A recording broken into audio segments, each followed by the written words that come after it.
That mugshot. It's haunting, isn't it? The cold, calculating stare of Robert Ben Rhoades, the truck stop killer. You've sent us a mountain of articles and research on this guy. Clearly, you want to get inside the head of this infamous serial killer. So let's do it. Let's take a deep dive into the dark world of Robert Ben Rhoades. Okay, so where do we even begin with someone like this? He terrorized the country for over a decade, from the mid-70s all the way to 1990. And while he was only convicted of a few murders, the real number of victims is probably much, much higher. Right, he was a long-haul trucker. The open road was his hunting grounds. Exactly. Endless highways, countless truck stops, victims who are far from home, alone, and vulnerable. To understand his crimes, we need to go back to the beginning, to his early life. What can you tell us about Robert Ben Rhoades before he became the monster we know him as? Well, he was born in Iowa in 1945. On the surface, his childhood seemed pretty average. Involved parents, extracurricular activities, the whole 9 yards. But the sources you sent mentioned some trouble even in his teenage years, right? Yeah, run-ins with the law, vehicle tampering, fighting. Typical teenage FF. Or something more. It's hard to say for sure, but looking back, maybe those were early red flags. A disregard for rules, pushing boundaries. A pattern that would sadly repeat itself throughout his life. And then in high school, his world was shattered. His father was arrested for child molestation. Oh, wow. And then his father committed suicide.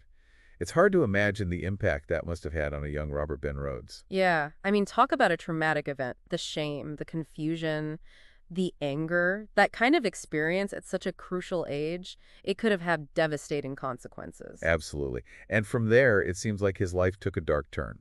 Dishonorable discharge from the Marines for robbery. Tried to join law enforcement, but got rejected. Huh, that's interesting.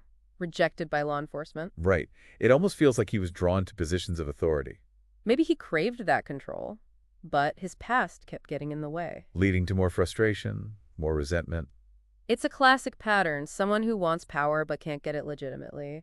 And then there's this other side of Rhoades. The sources mentioned his interest in BDSM, and there were allegations of abuse from his third wife. Uh-oh. Makes you wonder, right? How much of this was already brewing beneath the surface? Well, I mean, BDSM in itself isn't criminal, but when you combine it with a history of violence, a disregard for consent, yeah, that's a major red flag. Especially in this case, it almost feels like he was testing the limits, pushing further and further to see how much he could get away with. Sadly, that seems to be a common thread with serial killers, especially the ones who torture their victims. So we're starting to get a clearer picture of Robert Ben Rhoades, aren't we?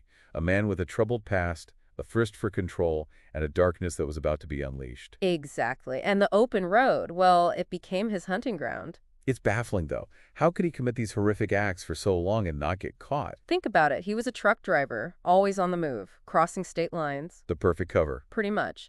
And back then, police departments weren't as connected as they are now, So he could disappear, become a ghost. leaving a trail of victims in his wake. And it all started with those skeletal remains found in Utah and Texas. Initially, they couldn't even identify them. Yeah. 1990 and 1992, that was a different time for forensics. Imagine trying to solve a puzzle with pieces scattered across multiple states. Must have been incredibly frustrating for investigators. Absolutely. But then DNA technology started to advance, and they were able to identify those remains, Patricia Candace Walsh and Douglas Gotziskowski, a young couple from Seattle. Vanished in 1989. Their families must have been going through hell, not knowing what happened. It's heartbreaking. Years of uncertainty. But at least they finally got some answers. Thanks to those dedicated investigators and those advances in forensic science. Right. And it wasn't just about identifying the victims. They were also able to learn more about how they died. And Rhoades confessed, didn't he? He did. He picked them up hitchhiking, killed Douglas right away. And Patricia, he kept her alive for over a week. Oh, God. Torture, rape, and then finally he killed her. It's just evil. Pure evil. You specialize in criminal psychology. What drives someone to do something like that? To torture someone for days? It's about power, control. It's a way for them to feel a sense of dominance, especially for someone like Rhoades who always seemed to be striving for control but failing. And sadly, his reign of terror didn't end there. But amidst all this darkness, there is one story that offers a glimmer of hope. Shauna Holtz. She actually managed to escape from Rhoades just a month after Patricia Walsh was murdered. She was only 18 years old. Wow. Can you imagine the terror? To be trapped with this man, knowing what he was capable of. It's unimaginable. But what's truly remarkable is that she found a way to escape. She must have been terrified. Absolutely. But somehow she managed to overcome that fear and get away. It's a testament to her strength and her will to survive. And it makes you think, doesn't it? If she hadn't escaped, how many more victims would there have been? It's a chilling thought, but Shauna's escape also reveals something disturbing about Rhoades.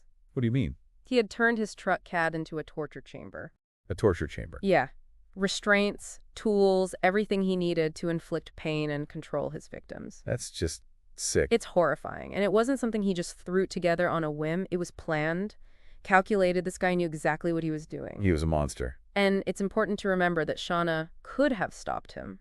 How so? She could have pressed charges, but she didn't. Why not? She was scared, traumatized, and let's be honest, back then, victims weren't always believed, especially when they were young women going up against a powerful man like Rhoades. So he was allowed to continue his reign of terror, and another life was tragically cut short. Virginia K. Walters, just 14 years old. It's heartbreaking. Run away from Texas, traveling with her boyfriend Ricky Lee Jones. So young, so vulnerable. And they crossed paths with Rhoades. He preyed on the vulnerable, those he could easily control and manipulate. Runaways were the perfect targets. What happened to them? I know there's a photograph connected to this case. Right, a chilling photograph. It shows Regina moments before her death.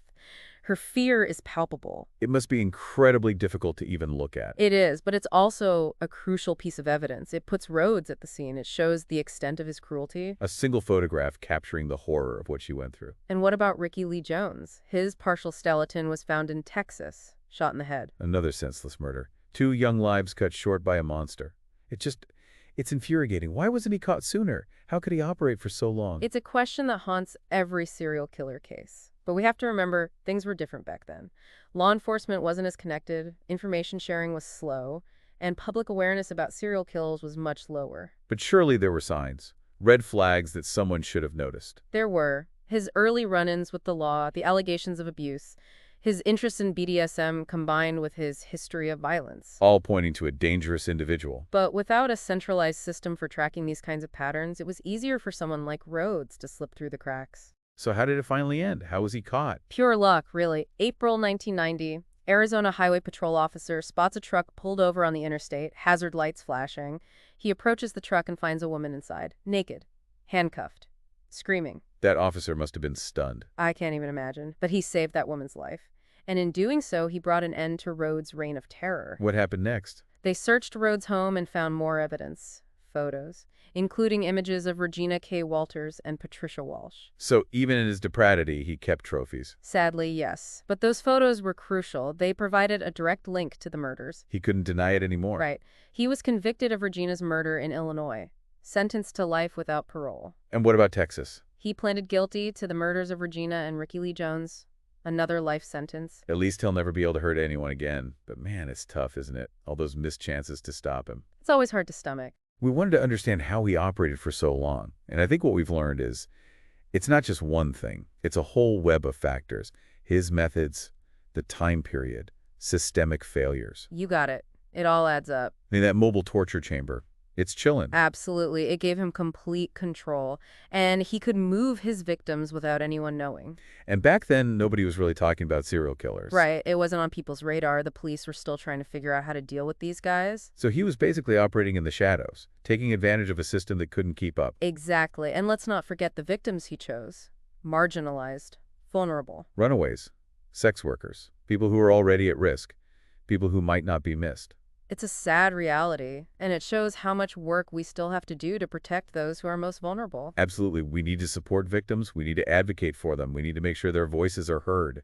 Couldn't agree more. It's not just about catching the bad guys after the fact. It's about preventing these tragedies from happening in the first place. It really makes you think about how we can create a safer world, doesn't it? It does. And for me, it's important to remember the victims, those real people whose lives were cut short by this monster. You're right. They deserve to be remembered. Their stories need to be told. Because this case, it's not just about Robert Ben Rhoades, it's about the human cost of his crimes. Yeah, it's a reminder that evil can hide in plain sight. It's a tough lesson, but it's one we need to learn. But amidst all that darkness, there's also hope. Shanna Holt's story proves that. Right. She escaped. She survived. And that's a powerful testament to the strength of the human spirit. I think we've given our listener a lot to think about today. We've dug deep into this case, explored the factors that allowed Rhoades to operate for so long, and talked about the need for change. It's been a heavy topic, but hopefully it's also been an eye-opening one. I think so. We can learn from this dark chapter in American history. We can use this knowledge to create a safer future. Absolutely. And for anyone listening, I encourage you to keep learning. There are tons of resources out there about serial killers, victim advocacy, and preventing these tragedies from happening again. Because knowledge is power, and by staying informed, we can all help make the world a better place. So thank you for joining us for this deep dive into the world of Robert Ben Rhoades. Until next time, stay curious and stay safe.